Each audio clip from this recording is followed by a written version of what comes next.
Among the many amazing stories of Jesus in the Bible, this one, found in the second chapter of Mark's Gospel, is one of my favorites.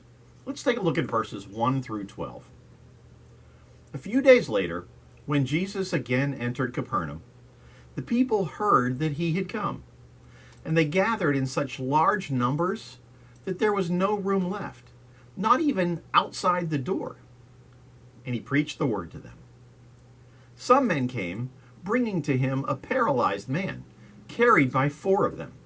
Since they could not get him to Jesus because of the crowd, they made an opening in the roof above Jesus by digging through it, and then lowered the mat the man was lying on.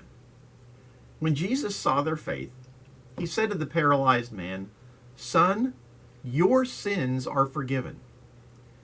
Now some teachers of the law were sitting there, thinking to themselves, "Why does this fellow talk like that? He's blaspheming. Who can forgive sins but God alone?"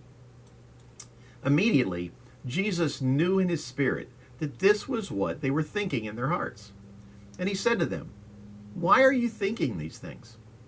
Which is easier, to say to this paralyzed man, 'Your sins are forgiven,' or to say, 'Get up, take your mat, and walk'? But I want you to know that the Son of Man has authority on earth to forgive sins." So he said to the man, "I tell you, get up, take your mat, and go home." And he got up, took his mat, and walked out in full view of them all. This amazed everyone, and they praised God, saying, "We have never seen anything like this."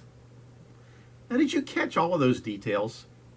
First of all, while Jesus was preaching. Can you imagine interrupting a pastor's sermon? Secondly, the four men arrived carrying a paralyzed man on a mat. They couldn't get to Jesus because of the crowd, so get this, they dug a hole through the roof. Talk about an interruption.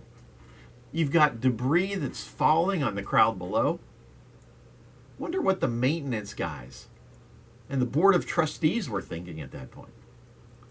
Then they lower the man on his mat right in front of Jesus. I'm sure they had his full attention at this point, as well as the attention of all the others in the crowded room. So what does Jesus do?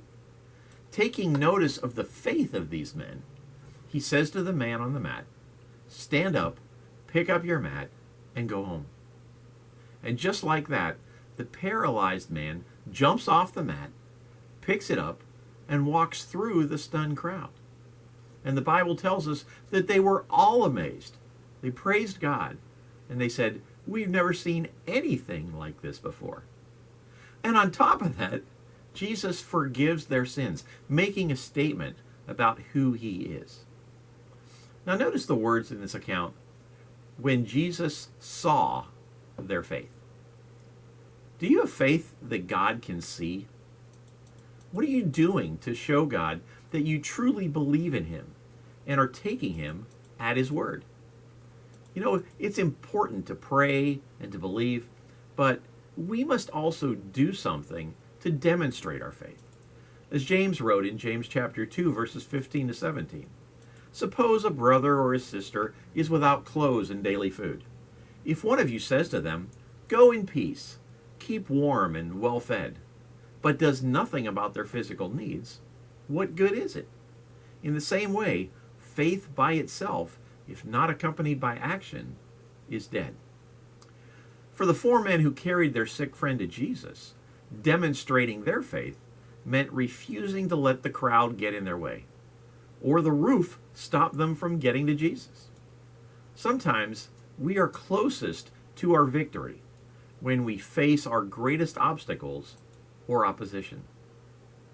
A lot of people give up too easily. You say, "I've tried, but nothing I have done has worked." But we must be more determined than that. If we can't get through the crowd, we must climb up the ladder and come down through the roof. Be relentless. And that's what these men did. And Jesus rewarded them with a miracle.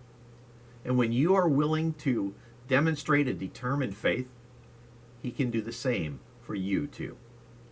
And that's our word for you today. Have a great week, church, and Lord willing, I'll be back on Friday with more from the word for you today.